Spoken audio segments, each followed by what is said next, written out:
You're beautiful. You're the greatest of all time.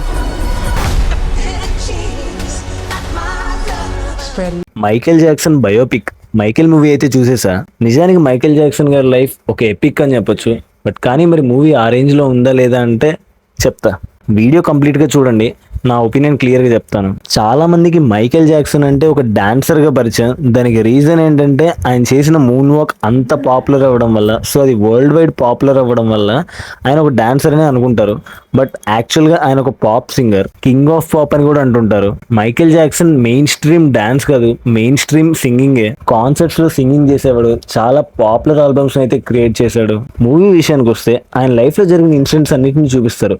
But problem ఎక్కడుందంటే ఏదైతే book లో ఉంటుందో దాన్నే ప్రాక్టికల్ గా చేస్తే ఎలా ఉంటుందో సేమ్ అలాగే ఉంది. మైకేల్ జాక్సన్ గురించి మనం టీవీలో అండ్ న్యూస్ లో ఏవైతే చూసుంటామో సో సేమ్ వాటినే జస్ట్ అలా ప్రాక్టికల్ గా స్క్రీన్ మీద ప్రెసెంట్ చేశారు అన్నట్టు అనిపించింది తప్ప ఆ డ్రామా, ఆ ఇంటెన్సిటీని మనం ఫీల్ అయ్యేలా చూపించలేదని నాకు అనిపించింది. టు బి ఆనెస్ట్, నేనైతే ఏ ఎక్స్పెక్టేషన్స్ పెట్టుకోకుండానే వెళ్ళాను మూవీకి.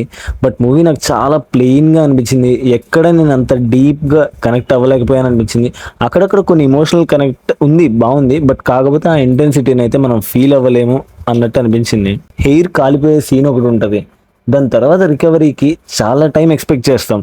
బట్ చాలా సింపుల్గా, చాలా తొందరగానే రికవర్ అయిపోయినట్టు, తర్వాత మళ్ళీ నెక్స్ట్ మ్యూజిక్కి రెడీ అయిపోయినట్టు, ఇలాంటివన్నీ చాలా కన్విన్సింగ్గా అనిపించాయి. ఎందుకో స్టార్టింగ్ నుంచి వాళ్ళ ఫాదర్ ట్రైన్ చేసిన సింగర్ లాగానే స్టార్ట్ అయ్యాడు. సో చాలా సింపుల్గా ఫేమస్ అయిపోయాడు. అండ్ తర్వాత కూడా ఇంకెక్కడ వెనక్కి తిరిగి చూడలేదు అన్నట్టు. సో ఓన్లీ ఒక పాజిటివ్ వేలో, ఓన్లీ ఒక గ్రోత్ వేలోనే మాత్రమే చూపించారు. ఆయన క్రియేట్ చేసిన కొన్ని పాపులర్ సాంగ్స్ అయితే మూవీలో ప్లే చేశారు. అవి నాకు చాలా బాగా అనిపించాయి. Especially beat it, Billie Jean and thriller songs అయితే నాకు బాగా అనిపించాయి. బయోపిక్ అంటే బేసికల్లీ మనకి వాళ్ళ లైఫ్ స్టోరీ మొత్తాన్ని చూపించాలి కదా. సో ఓన్లీ పాజిటివ్గా ముందుకెళ్ళిందే చూపించారు, పైకి ఎదిగిందే చూపించారు. కానీ తర్వాత డౌన్ఫాల్. యాక్చువల్లీ మైకేల్ జాక్సన్ గారు తన లైఫ్లో ఎంత పీక్ స్టేజ్కి వెళ్ళిపోయాడో అంత డౌన్ఫాల్ కూడా అయ్యాడు.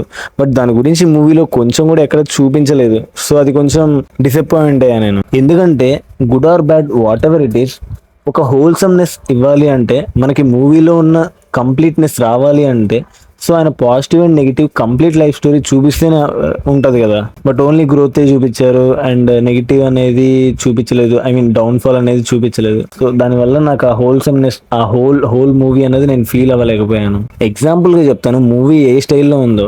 సో ఇప్పుడు సపోజ్గా 1960లో ఒక పాపులర్ అయ్యారనుకోండి ఒక సాంగ్ వల్ల. మళ్ళీ 1965లో ఇంకొకటి, 1970లో ఇంకోటి, 1975లో ఇంకొకటి. సో ఆయన స్టోరీ అనేది చూపించినట్టు ఉండదు. అదంతా ఎలా ఉంటుందంటే, సో ఇక్కడ పాపులర్ అయ్యాడు ఈ సీన్, నెక్స్ట్ ఇక్కడ పాపులర్ అయ్యాడు ఈ సీన్, సో ఇక్కడ పాపులర్ అయ్యాడు ఈ సీన్. సో అంతే అలా స్విచ్ అవుతూ ఉన్నట్టుంది. కానీ ఆ సీన్ టు సీన్ కనెక్టివిటీ లేదా ఆ మధ్యలో ఆయన పడిన స్ట్రగుల్స్ కానీ ఇలాంటివి అయితే చూపించలేదు. దీనివల్ల కొంత డిసప్పాయింటింగ్ అయితే అనిపించింది. Life is not easy for every one, right? So ఆయన కూడా అది అంత సింపుల్గా అయితే రాలేదు. దాని వెనక ఆయన స్ట్రగుల్ చాలా ఉంది. చాలా డిసిప్లైన్, చాలా అంటే చాలా ఫేస్ చేశారు. వాళ్ళ ఫాదర్ నుంచి వచ్చిన స్ట్రగుల్ అయ్యి ఉండొచ్చు. మేబీ సెన్సార్ యాక్షన్స్ వల్ల ఇవన్నీ కట్ చేసి ఉండొచ్చేమో మూవీలో.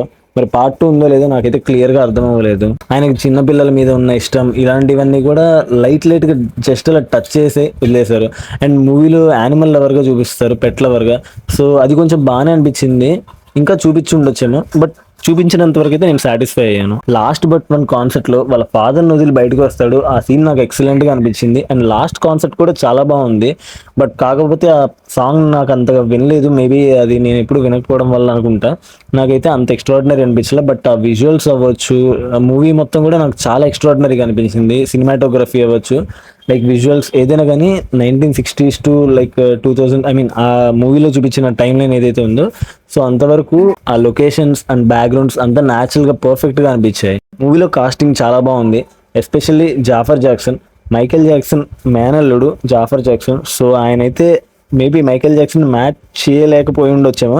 బట్ కానీ 99% అంటే ఒక 95% అయినా అనుకోండి, నాకైతే చాలా బాగా యాక్ట్ చేశాడు అన్నట్టు అనిపించింది. పర్ఫార్మెన్స్ నాకు ఎక్కడ కొంచెం కూడా తగ్గినట్టు అనిపించలేదు. లైక్ యాజ్ ఇట్ ఈస్ దింపేశాడు అన్నట్టు అనిపించింది. ఇంకో పాయింట్ వచ్చేసి వాళ్ళ ఫాదర్. సో వాళ్ళ ఫాదర్ క్యారెక్టర్ ఎవరైతే ప్లే చేశారో చాలా బాగా చేశారు అనిపించింది.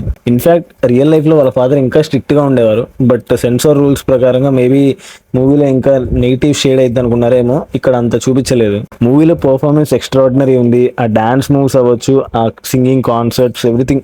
సో సినిమాటోగ్రఫీ ఈ రకంగా నాకు అన్ని బాగా అనిపించాయి. బట్ కానీ మూవీలో కొంత స్లో పేసింగ్గా ఉంది అండ్ కొన్ని ఎమోషన్స్కి అంటే లైక్ కొంత సీన్ టు సీన్ స్విచ్చింగ్కి నేను అంత కనెక్ట్ అవ్వలేకపోయాను అనిపించింది ఆ స్టోరీకి అండ్ హోల్సమ్నెస్ లేకపోవడం వల్ల. సో అందుకే నాకు మూవీ ఒక యావరేజ్ ఫీల్ అయితే వచ్చింది. మీరు ఆల్రెడీ ఈ మూవీ చూస్తుంటే మీకు ఎలా అనిపించిందో కింద కమెంట్స్ అయితే మాతో షేర్ చేసుకోవచ్చు. ఈ వీడియో నచ్చినట్టయితే లైక్ చేయండి, మీ ఫ్రెండ్స్ అండ్ ఫ్యామిలీతో షేర్ చేయండి. అలాగే మరిన్ని వీడియోస్ కోసం మన ఛానల్ అయితే సబ్స్క్రైబ్ చేయండి.